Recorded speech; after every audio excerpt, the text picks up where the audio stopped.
It's been 8 years since Nintendogs graced our portable screens with little in the way of copycats since. Little Friends Dogs and Cats delivers just that. A polished Nintendogs-like experience for the Nintendo Switch that's guaranteed to make plenty of casual gamers happy. It's certainly a little lacking in depth, but it still hits the mark where it counts.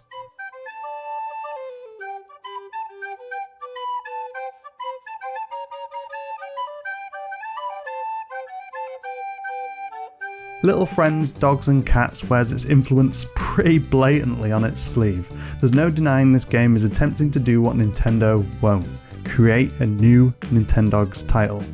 From the game's catchy music, pleasing sound effects and overall polished presentation, this is about as close as you're gonna get to Nintendogs without it actually being made by Nintendo themselves. The game borrows almost the entirety of its design from the famous series. You'll pick from a range of different dog breeds when starting things out for the first time, such as Labrador, Poodle, German Shepherd, Shiba and more. You're then tasked with looking after your pet, Tamagotchi style, cleaning poop, brushing your pet, feeding and watering. There's an in-game shop with no sign of real money microtransactions, it's worth adding, allowing you to purchase a whole range of toys such as balls and discs, food variations, items for your house and clothing options. More on that later. The more you interact with your pet, the further you build your relationship rating and in turn unlock more items to purchase and in-game coins. If only we all lived in a world where playing with your pet generated household income. You can take your puppy for a walk in the outside world, which consists of a circuit-like stroll around an environment. By shifting the lead left or right, you can control your dog's direction. There's small challenges outdoors, such as collecting various hidden treats and marking various spots. It's fairly straightforward stuff. There's also the ability to practice disc throwing with your pup. Holding ZR plus a flick of the wrist and the disc floats away as your pet chases after it before returning to you. Over time with training, he'll get better at catching the disc rather than fumbling it at first. The game never actually explicitly explains if there's any real skill to this mechanic, and I struggle to notice anything other than repeated practice influencing his prowess. Once you're feeling a little confident, you can enter your fairy friend into a disc throwing competition ranging from beginner to master with increasing difficulty in each. You face off against other AI dogs with the goal of catching as many discs as possible in a limited time.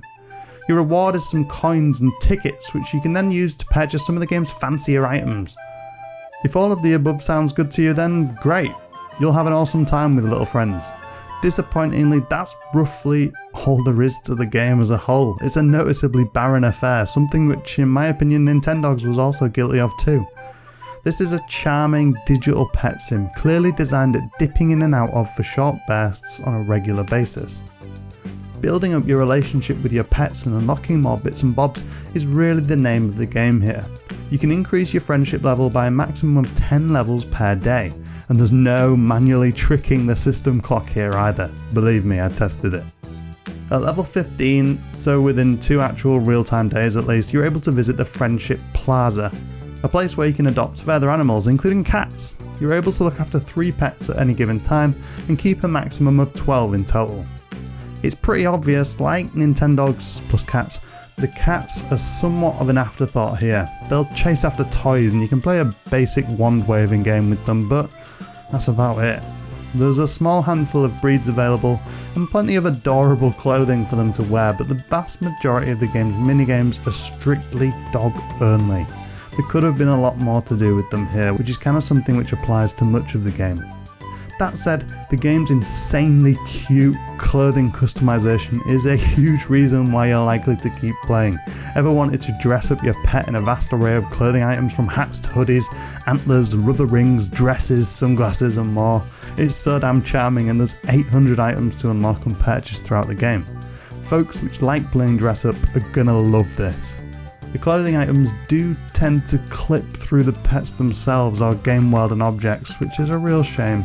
I found that clothing items in general regularly looked as if they were floating on my pet, or repeatedly appeared to go inside the pet themselves when they were moving, for example. With the clothing being such a huge driving force behind playing the game, this felt like somewhat of a shame. The game's visuals in general are a little lackluster, don't get me wrong. they're still fine, and they certainly do the job, but I'm almost certain the Switch is more than capable of dishing out better visuals than these, especially for such a straightforward experience visually. The quality here is a little on the Wii side. In fact, much of the game's approach feels like it may have even started life on the Wii. There's no Pro Controller support whatsoever here. When docked, the game is played with the Switch's Joy-Cons, utilising motion controls in most activities. From throwing toys to brushing your pet's fur, in portable mode the game then uses a mix of button and touch inputs instead. That said, the overall package does feel both charming and mostly polished throughout. The music is an almost Nintendo level of catchy, the UI is simple, and there's a few little elements to help encourage regular play, such as an in-game achievement system. You can also customise your house with pieces of furniture and changes to the decor such as wallpaper, rugs, or the overall house theme. New housing options become available for purchase regularly as you improve your relationship with your pet. It's another aspect that helps to keep you coming back. Little Friends, Dogs and Cats is clearly a game designed for a casual audience. If you enjoyed Nintendogs, then I'm pretty confident in saying you'll have a great time here.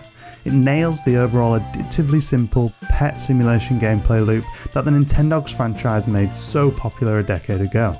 For folks hoping for a little more depth, unfortunately, Little Friends won't provide it. You'll experience almost everything the game has to offer from a gameplay perspective within the first hour or two. This is a game designed to pop on for 15 to 20 minutes at a time here and there, an undoubtedly casual, albeit stress-free experience. The mechanics are all extremely straightforward and there's little hidden depth, and the number of activities available is definitely lacking. Is Little Friends, Dogs and Cats worth buying? For fans of Nintendogs, absolutely.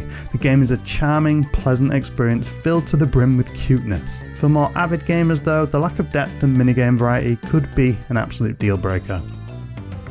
Don't forget to like, share, subscribe, and hit that bell button for notifications when we upload further videos. It really helps the channel a lot.